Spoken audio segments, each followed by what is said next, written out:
really good, guys, man? It's your boy Hatter, FFL Commissioner, and I got the OG, man, the one and only in the building, the former wide receiver for the Green Bay Packers, who just got inducted to their Hall of Fame, Mr. Greg Jennings, man. What's going on, bro? What's good with it? Hey, man, listen, bro. You know how it is. I mean, hey, man, your boy. I mean, we're gonna talk about that topic later, man. You know what went down a couple of days before, man. You know, with Aaron Rodgers, man. I mean, that was tough, man. And I know you being close to him and stuff like that. I mean, seeing that, man, him coming out with the flag, man, I'm like, man, you getting them chills. You know what I'm saying? I was eating hmm them chips, that popcorn. You know what I mean? I was like, man, I can't wait, man. This boy about to go on and man, dog him. You know what I'm saying? But that happened. Um, Achilles, man, at his age, we'll talk about all that later. But you being and working with Aaron at Green Bay, tell me about and tell us about all that and your experience and how you loved it. So for me, it was cool, man. Obviously, I got there in '06, Right, and Brett Favre obviously was under center first, and he kind of jump started the career, and it was a smooth transition right into Aaron, man. And in my opinion, like his first season under center is highly underrated, right. highly underrated I because agree. we weren't successful as a team. And I get it. As your quarterback goes, so does the team. But we didn't know how to win. But he had a tremendous season. We had 2,000 yard receivers, 1,000 yard rusher, and obviously he was a 4,000 yard passer. Um, so my time with Aaron was great, man. I was able to execute on the perimeter, and he did his thing under center and made us all, continue to thrive and progress as receivers and Right, as an offensive unit. right. I mean, obviously Aaron, you know, did a lot of people good, right? Made a lot of names in the league, right? But I'm sure there's some guys who kind of took you under their wing, right? So name some of these receivers. It doesn't even have to be on Green Bay, but just an overall that kind of like, hey man, you know what I'm saying, Greg? I'll give you some tips here and there, man. And just kind of took you under their wing. So for me, it was actually Robert Ferguson. So he Okay, was he was my definitely. teammate. He was my teammate. I came in as a rookie, and he was the number two guy Right, alongside Donald Driver. right. And so it just so happened I beat him out and earned that number two spot. And sometimes when that happens, guys create a natural distance, and I, Exactly. I I would have understood that, but he didn't, man. He leaned into it, and he called me little bro. He was like, "Hey, little bro, this is what you're gonna do. This is how it's gonna be." Like he Definitely. guided me the entire process, that entire first season. For me, it was great to have him there as a sounding board because, there was a lot of things that you deal with as a rookie, not just on the field, but off the field things too that you don't know how to manage it all, but you're Right. learning as you gain those different experiences. And he was one of those guys that I could lean on early and often. Right. And obviously, you know, during your tenure, man, I mean, Jordy Nelson, all these guys, man, you know what I'm saying? Your wide receiver group, it Mhm. was, fearsome. And you being with him and just like, what were some of these things going through these cornerbacks' mind, man? Like when they see that, hey, man, Packers are on the list. They're coming up this week, in town or out of town, doesn't matter. You know what I'm saying? How are we gonna contain these boys, man? Tell me some conversations that you had with some of the corners, while you lined up, man. You know what I'm saying? About to go, doesn't matter what route. We all know what you did, but how that went? So, to be honest, I wasn't a big talker. Huh? I wasn't a big talker at all on the field. Typically, the way I approached the game was I was going to let my game speak, There and we go. I knew who I had on my left, I knew who I had on my right, and I knew who I had under center. And Definitely. so I felt like every time we stepped in between those lines, I had the baddest with me. And There- so, obviously, having the confidence in myself to get it done, it was in all honesty, we felt like we couldn't be stopped. Just right, period. There was no arrogance to it. It was just this is what it is. Like right. all fact, no cap. It That's it. was we're not going to be stopped. So typically, some of the things that receiver or DBs would say during the game, which, in my opinion, always tipped their hat or told me how they were feeling in that Right, moment. If they're like, man, you guys got a lot of depth, man, you guys been killing it out here, or you guys, man, it's right, so many of you. I knew right then and there we had them. Like right, if that type of conversation ever started or was initiated or they entertained those types of things, I knew right then and there we got them. But that's what it was because we had so many guys that could get it done. We knew what we were bringing to the table. for I think sure. more of the competition and the competitive juices were flowing because of one another. Right. Forget the DB. It was who's gonna get open first so we can get the ball from 12. Definitely, definitely. I mean, dude. I mean, it was energetic at that time, and right now, obviously with Green Bay, you got Jordan Love in there, man. I know you saw that first game. Now, that Hmm. boy came in and man, shocked a lot of these dudes, man. A lot of these doubters, man. I mean, boy comes in, throws 3 touchdowns, man. He looks, obviously you guys have an amazing offensive line, best in the league. I mean that definitely helps a lot. You know, tell me what you think about what the Packers are going to do this year, and how you think Jordan Love is, going to get involved with the whole offense. So it's interesting. They're in an interesting situation being in the NFC North. Right, In my opinion, it's a division that's kind of up for grabs.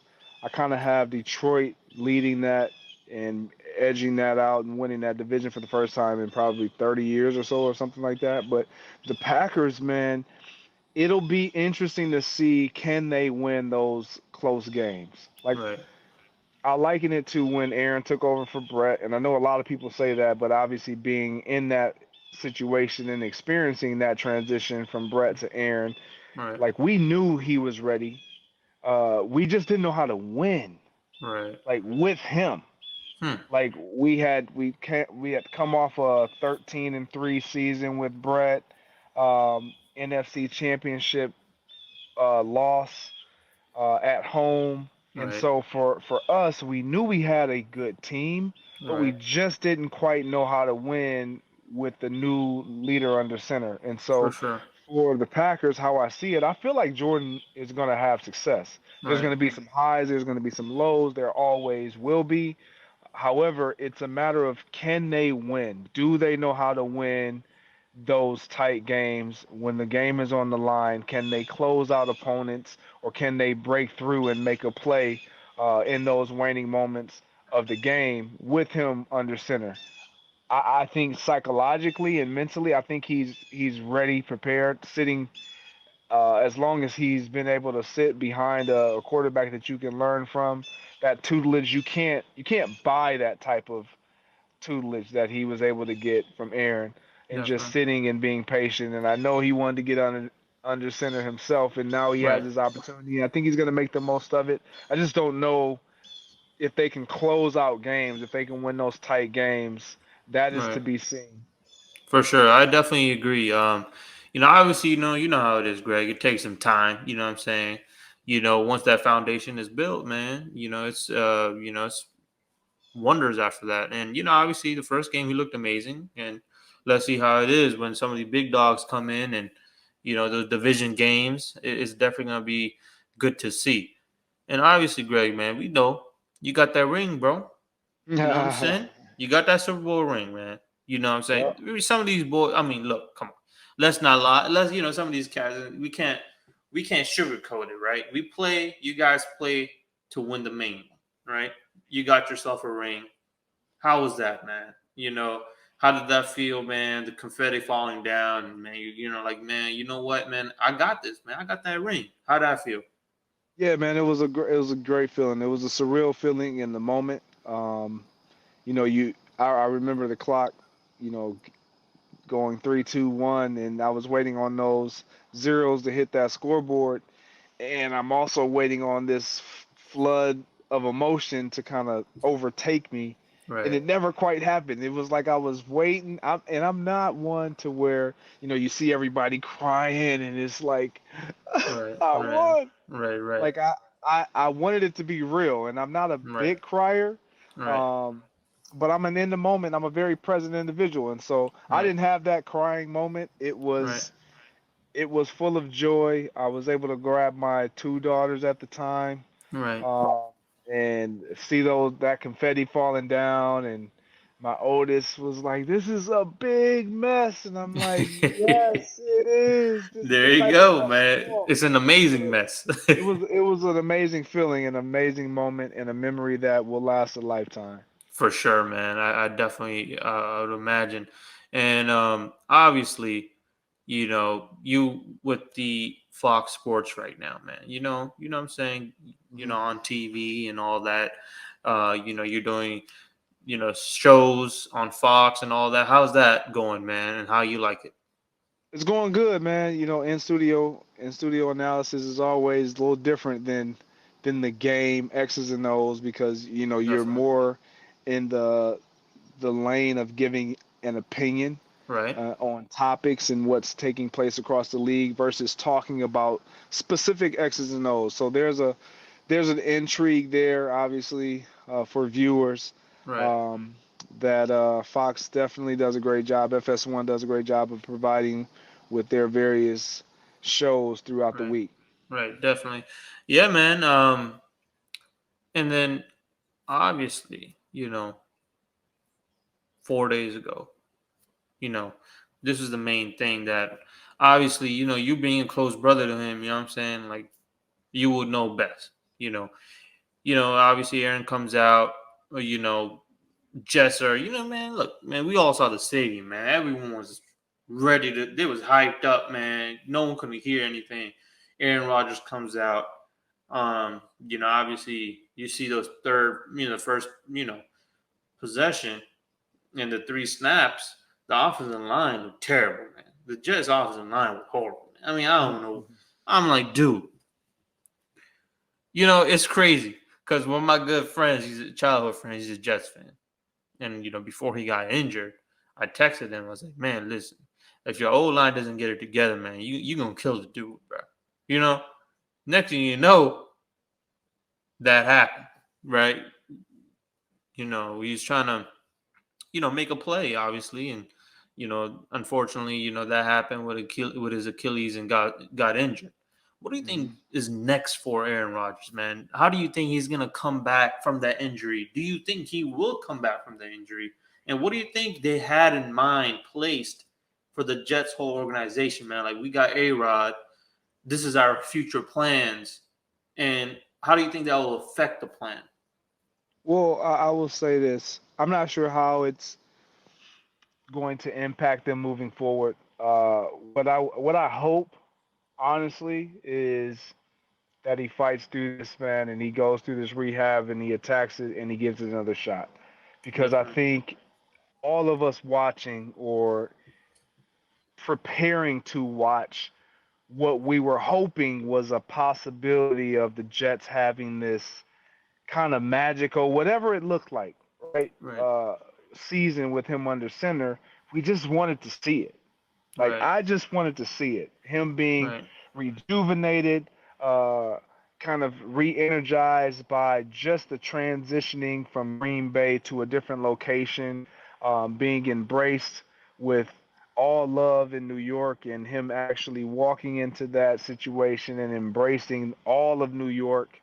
Um, I wanted to see what it was going to look like. And Right. so for me, I know everybody's talking about, he's 39 years old, Achilles injury, and all the things.